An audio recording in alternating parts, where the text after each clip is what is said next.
ಓಂ ಸುಬ್ರಹ್ಮಣ್ಯಾಯ ನಮಃ. ನಮಸ್ಕಾರ ಸ್ನೇಹಿತರೆ, welcome to VRL astro and Ayur 369 YouTube channel. ಕಳೆದು ಹೋದಂತಹ ಒಳ್ಳೆಯ ಸಮಯ ಜೀವನದಲ್ಲಿ ನೆನಪಾಗಿ ಉಳಿಯುತ್ತದೆ. ಹಾಗೆಯೇ ಕೆಟ್ಟ ಸಮಯ ಬದುಕಲ್ಲಿ ಪಾಠವಾಗಿ ಇರುತ್ತದೆ.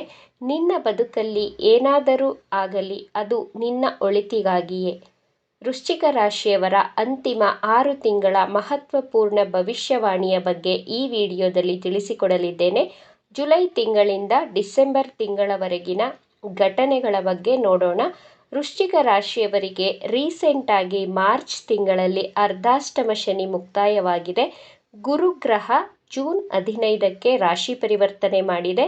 ಗುರುಗ್ರಹ ಮೇ 15ಕ್ಕೆ ರಾಶಿ ಪರಿವರ್ತನೆಯನ್ನು ಮಾಡಿದೆ.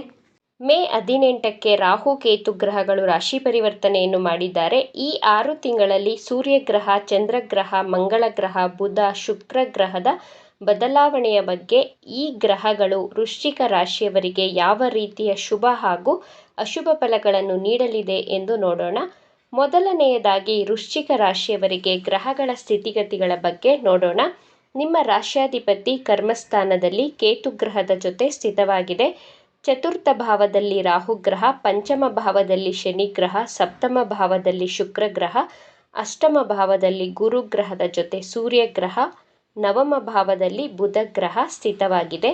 ಮೊಟ್ಟ ಮೊದಲ ಮಹತ್ತರ ಭವಿಷ್ಯವಾಣಿ ಯಾವುದು ಅಂತ ನೋಡುವುದಾದರೆ, ನಿಮ್ಮ ರಾಶ್ಯಾಧಿಪತಿ ಮಂಗಳ ಗ್ರಹ ಜುಲೈ 18ರಿಂದ ಸೆಪ್ಟೆಂಬರ್ 13ರವರೆಗೂ ಮಂಗಳ ಗ್ರಹ ಲಾಭಸ್ಥಾನದಲ್ಲಿ ಗೋಚಾರ ಮಾಡಲಿದೆ. 11ನೇ ಭಾವದಲ್ಲಿ ಮಂಗಳ ಗ್ರಹ ಗೋಚಾರ ಮಾಡಿದಾಗ ನಿಮ್ಮ ಆಸೆ ಆಕಾಂಕ್ಷೆಗಳು ಈಡೇರುವಂತಹ ಶುಭ ಸಮಯವಾಗಿರುತ್ತದೆ. ಜುಲೈ 18ರ ನಂತರ ನಿಮ್ಮ ಇನ್ಕಮಲ್ಲಿ ಗ್ರೋತ್ ಹಾಗೂ ಸಕ್ಸಸ್ಸನ್ನು ಕಾಣುತ್ತೀರಾ. ಪ್ರಾಪರ್ಟಿಯನ್ನು ಪರ್ಚೇಸ್ ಮಾಡುತ್ತೀರಾ ಅಥವಾ ಭೂಮಿ ಜಮೀನಿಗೆ ಹಣವನ್ನು ಇನ್ವೆಸ್ಟ್ ಮಾಡುತ್ತೀರಾ. ನಿಮ್ಮ ಜಾಬ್ ಹಾಗೂ ಬಿಸ್ನೆಸ್ಸಲ್ಲಿ ಪಾಸಿಟಿವ್ ರಿಸಲ್ಟ್ಗಳನ್ನು ನೋಡುತ್ತೀರಾ. ನಿಮ್ಮ ಇಚ್ಛೆಗಳು ನೆರವೇರುವಂತಹ ಸಮಯವಾಗಿದೆ. ಮನೆಗೆ ಬೇಕಾದಂತಹ ಪೀಠೋಪಕರಣಗಳು, ಎಲೆಕ್ಟ್ರಿಕ್ ಐಟಮ್ಸ್ಗಳನ್ನು ಖರೀದಿ ಮಾಡುತ್ತೀರಾ. ಟ್ರೇಡಿಂಗಲ್ಲಿ ಇನ್ವೆಸ್ಟ್ ಮಾಡಿ ಲಾಭವನ್ನು ಮಾಡುತ್ತೀರಾ. ಜುಲೈ 18ರ ಮೊದಲು ಮಂಗಳ ಗ್ರಹ ನಿಮ್ಮ 10ನೇ ಭಾವವಾದಂತಹ ಸಿಂಹ ರಾಶಿಯಲ್ಲಿ ಸ್ಥಿತವಾಗಿರುತ್ತದೆ. ನಿಮ್ಮಲ್ಲಿ ಆಟಿಟ್ಯೂಡನ್ನು ಕಾಣಬಹುದು. ಮಂಗಳ ಗ್ರಹ ಅಂದರೆ ಸೇನಾಧಿಪತಿ ಆಗಿರುವುದರಿಂದ ನಿಮ್ಮಲ್ಲಿ ಡಿಸಿಪ್ಲಿನ್, ಸಮಯ ಪ್ರಜ್ಞೆ ಇರುತ್ತದೆ. ಪರಾಕ್ರಮ, ಸಾಹಸ ಪ್ರವೃತ್ತಿಯವರಾಗಿರುತ್ತೀರಾ. ಡಾಮಿನೇಟಿವ್ ಆಗಿರುತ್ತೀರಾ. ನಿಮ್ಮ ಕಾರ್ಯಕ್ಷೇತ್ರದಲ್ಲಿ ಸಮಾಧಾನವಾಗಿ ಇರಬೇಕು. ನೀವೇ ಬಾಸ್ ಆಗಿದ್ದರೆ ನೀವು ಬಹಳ ತಾಳ್ಮೆಯಿಂದ ಮಾತನಾಡಿ. ಇಲ್ಲದಿದ್ದರೆ ನಿಮ್ಮ ಆಫೀಸಲ್ಲಿ ಇರುವಂತಹ ಕೆಲಸಗಾರರು ನಿಮ್ಮ ಮಾತಿನಿಂದ ಬೇಜಾರು ಮಾಡಿಕೊಂಡು ಕೆಲಸವನ್ನು ಬಿಡುವಂತಹ ಸಾಧ್ಯತೆಗಳಿವೆ. ನಿಮ್ಮ ವರ್ಕಿಂಗ್ ಪ್ಲೇಸಲ್ಲಿ ಆರ್ಗ್ಯುಮೆಂಟ್ ಆಗದಂತೆ ನೋಡಿಕೊಳ್ಳಿ. ಸೆಪ್ಟೆಂಬರ್ 13ರಿಂದ ಅಕ್ಟೋಬರ್ 18ರವರೆಗೂ ಮಂಗಳ ಗ್ರಹ ನಿಮ್ಮ ವ್ಯಯಸ್ಥಾನದಲ್ಲಿ ಗೋಚಾರ ಮಾಡಲಿದೆ. ಈ ಟೈಮ್ ಪೀರಿಯಡಲ್ಲಿ ನಿಮ್ಮ ಆರೋಗ್ಯದ ಬಗ್ಗೆ ವಿಶೇಷವಾದಂತಹ ಕಾಳಜಿಯನ್ನು ವಹಿಸಿ. 12ನೇ ಭಾವ ಅಂದರೆ ಆರೋಗ್ಯದಲ್ಲಿ ಸಮಸ್ಯೆಗಳು ಆಗುವಂತಹ ಭಾವವಾಗಿರುವುದರಿಂದ ನಿಮ್ಮ ಇಮ್ಯುನಿಟಿ ಕಡಿಮೆ ಆಗಿ ನಿಮ್ಮ ಹೆಲ್ತ್ ಅಪ್ಸೆಟ್ ಆಗುವುದರಿಂದ ಸೆಪ್ಟೆಂಬರ್ ತಿಂಗಳಿಂದ ಅಕ್ಟೋಬರ್ ತಿಂಗಳಲ್ಲಿ ನಿಮ್ಮ ಆರೋಗ್ಯದ ಕಡೆ ವಿಶೇಷವಾದ ಕಾಳಜಿಯನ್ನು, ಗಮನವನ್ನು ಕೊಡಿ. ಅಕ್ಟೋಬರ್ 18ಕ್ಕೆ ಮಂಗಳ ಗ್ರಹ ನಿಮ್ಮ ರಾಶಿಯನ್ನು ಪ್ರವೇಶಿಸುತ್ತದೆ. ಮಂಗಳ ಗ್ರಹ ತನ್ನ ಸ್ವಂತ ರಾಶಿಗೆ ಪ್ರವೇಶಿಸುವುದನ್ನು ರುಚಕ ಯೋಗ ಎಂದು ಕರೆಯಲಾಗಿದೆ. ಈ ರುಚಕ ಯೋಗದಿಂದ ಮಿಡ್ ಅಕ್ಟೋಬರ್ ನಂತರ ನಿಮಗೆ ನೇಮ್ ಹಾಗೂ ಫೇಮ್ ಬರುತ್ತದೆ. ನಿಮ್ಮ ಆರೋಗ್ಯದಲ್ಲಿ ಚೇತರಿಕೆಯನ್ನು ಕಾಣುತ್ತೀರಾ. ತುಂಬ ಕಾನ್ಫಿಡೆಂಟ್ ಆಗಿ ಇರುತ್ತೀರಾ. ವೃಶ್ಚಿಕ ರಾಶಿಯವರಿಗೆ 2ನೆಯ ಮಹತ್ವಪೂರ್ಣ ಭವಿಷ್ಯವಾಣಿ. ರಾಹುಗ್ರಹ ಮೇ 18ಕ್ಕೆ ನಿಮ್ಮ ಪಂಚಮ ಭಾವವನ್ನು ಬಿಟ್ಟು ಚತುರ್ಥ ಭಾವದಲ್ಲಿ ಗೋಚಾರ ಮಾಡಲಿದೆ. 1.5 ವರ್ಷಗಳ ಕಾಲ ರಾಹುಗ್ರಹ ನಿಮ್ಮ 4ನೇ ಭಾವದಲ್ಲಿಯೇ ಸ್ಥಿತವಾಗಿರುತ್ತದೆ. ನೀವು ಭೂಮಿ, ಸೈಟ್, ಮನೆಯನ್ನು ಖರೀದಿ ಮಾಡುವ ಮುನ್ನ ಪೇಪರ್ಸ್ಗಳು ಕರೆಕ್ಟಾಗಿ ಇದೆಯೋ ಇಲ್ಲವೋ ಎಂದು ಡಬಲ್ ಚೆಕ್ ಮಾಡಿ. ಶಾರ್ಟ್ಕಟ್ಟಿಂದ ಆತುರಪಟ್ಟು ಯಾವುದೇ ಸೈಟ್ ಆಗಲಿ ಮನೆ ಆಗಲಿ ಖರೀದಿಸಿದರೆ ಲಿಟಿಗೇಷನ್ ಪ್ರಾಪರ್ಟಿ ತೆಗೆದುಕೊಳ್ಳುವಂತಹ ಸಾಧ್ಯತೆಗಳು ಹೆಚ್ಚಾಗಿ ತೋರಿಸ್ತಾ ಇದೆ. ನಿಮ್ಮ ತಾಯಿಯ ಜೊತೆ ವೈಮನಸ್ಸುಗಳು ಉಂಟಾಗುವಂತಹ ಸಾಧ್ಯತೆಗಳಿವೆ. ನಿಮ್ಮ ಮನಸ್ಸಿನಲ್ಲಿ ಆತಂಕ, ಭಯ, ಕನ್ಫ್ಯೂಷನ್ಗಳು ಕಾಡುತ್ತವೆ. 3ನೆಯದಾಗಿ ವೃಶ್ಚಿಕ ರಾಶಿಯವರಿಗೆ ಕೇತು ಗ್ರಹ ನಿಮ್ಮ ದಶಮ ಭಾವದಲ್ಲಿ ಗೋಚಾರ ಮಾಡಲಿದೆ. ದಶಮ ಸ್ಥಾನದಿಂದ ನಿಮ್ಮ ಜಾಬ್ ಹಾಗೂ ಬಿಸ್ನೆಸ್ ಬಗ್ಗೆ ನೋಡಬಹುದು. ಕೇತು ಗ್ರಹ ಮೈಂಡ್ಲೆಸ್ ಪ್ಲಾನೆಟ್ ಆಗಿರುವುದರಿಂದ ಕೇತು ಗ್ರಹ ನಿಮ್ಮ ದಶಮ ಭಾವದಲ್ಲಿ ಗೋಚಾರ ಮಾಡಿದಾಗ ನೀವು ನಿಮ್ಮ ಜಾಬನ್ನು ಚೇಂಜ್ ಮಾಡುವಂತಹ ಸಾಧ್ಯತೆಗಳಿವೆ. ನಿಮ್ಮ ಜಾಬನ್ನು ಅಥವಾ ಪ್ಲೇಸನ್ನು ಚೇಂಜ್ ಮಾಡುತ್ತೀರಾ. ನಿಮ್ಮ ಕಾರ್ಯಕ್ಷೇತ್ರದಲ್ಲಿ ಅಸಂತುಷ್ಟಿ ಕಾಡುವಂತಹ ಸಾಧ್ಯತೆಗಳಿವೆ. ನಾಲ್ಕನೆಯ ಭವಿಷ್ಯವಾಣಿ, ಗುರುಗ್ರಹ ನಿಮ್ಮ ಅಷ್ಟಮ ಭಾವದಲ್ಲಿ ಸಂಚಾರ ಮಾಡಿದೆ. 1 ವರ್ಷಗಳ ಕಾಲ ಗುರುಗ್ರಹ ನಿಮ್ಮ ಅಷ್ಟಮ ಭಾವದಲ್ಲಿಯೇ ಸ್ಥಿತವಾಗಿರುತ್ತದೆ. ಗುರುಗ್ರಹ ನಿಮ್ಮ ಪಂಚಮಾಧಿಪತಿಯಾಗಿ ಅಷ್ಟಮ ಭಾವದಲ್ಲಿ ಸ್ಥಿತವಾಗಿದೆ.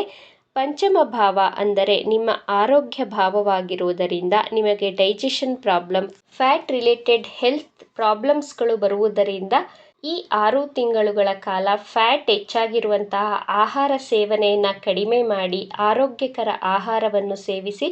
ಚಿಕ್ಕ ಪುಟ್ಟ ಮಾತುಗಳಿಗೆ ಹೆಚ್ಚಾಗಿ ಆಲೋಚನೆ ಮಾಡುವುದನ್ನು ಬಿಡಿ. ಗುರುಗ್ರಹ ದ್ವಿತೀಯಾಧಿಪತಿಯಾಗಿ ಪಂಚಮ ದೃಷ್ಟಿಯಿಂದ ನಿಮ್ಮ ವ್ಯಯಭಾವವನ್ನು ವೀಕ್ಷಿಸುತ್ತಿರುವುದರಿಂದ ನಿಮಗೆ ಹಣದ ವ್ಯಯವಾಗುತ್ತದೆ. ಆದ್ದರಿಂದ ನಿಮ್ಮ ಹಣವನ್ನು ಧಾರ್ಮಿಕ ಕಾರ್ಯಗಳಿಗೆ ಬಳಸಿ. ಇಲ್ಲದಿದ್ದರೆ ವಿನಾಕಾರಣ ಆರೋಗ್ಯಕ್ಕಾಗಿ ಹೆಚ್ಚು ಖರ್ಚು ಮಾಡಬೇಕಾದಂತಹ ಪರಿಸ್ಥಿತಿಗಳು ಎದುರಾಗುತ್ತದೆ. 5ನೆಯ ಮಹತ್ವಪೂರ್ಣ ಭವಿಷ್ಯವಾಣಿ ಶನಿಗ್ರಹದ ಬಗ್ಗೆ. ಶನಿಗ್ರಹ ನಿಮ್ಮ ಪಂಚಮ ಸ್ಥಾನದಲ್ಲಿ ಸ್ಥಿತವಾಗಿದೆ. ಅರ್ಧಾಷ್ಟಮ ಶನಿ ಮುಕ್ತಾಯವಾಗಿದೆ. ಮೊದಲು ನಿಮಗೆ ತುಂಬ ಡಿಪ್ರೆಷನ್ ಆಗ್ತಿತ್ತು, ಟೆನ್ಷನ್ಗಳು, ಸ್ಟ್ರೆಸ್ಗಳನ್ನು ಮಾಡಿಕೊಳ್ಳುವುದು ಇವೆಲ್ಲವೂ ಕ್ರಮೇಣವಾಗಿ ಕಡಿಮೆಯಾಗುತ್ತವೆ. ವೃಶ್ಚಿಕ ರಾಶಿ ವಿದ್ಯಾರ್ಥಿಗಳು ನಿಮ್ಮ ವಿದ್ಯಾಭ್ಯಾಸದಲ್ಲಿ ಆಲಸ್ಯವನ್ನು ಕಡಿಮೆ ಮಾಡಿಕೊಂಡು ಚಟುವಟಿಕೆಯಿಂದ ಓದಲು ಪ್ರಾರಂಭ ಮಾಡುತ್ತೀರಾ.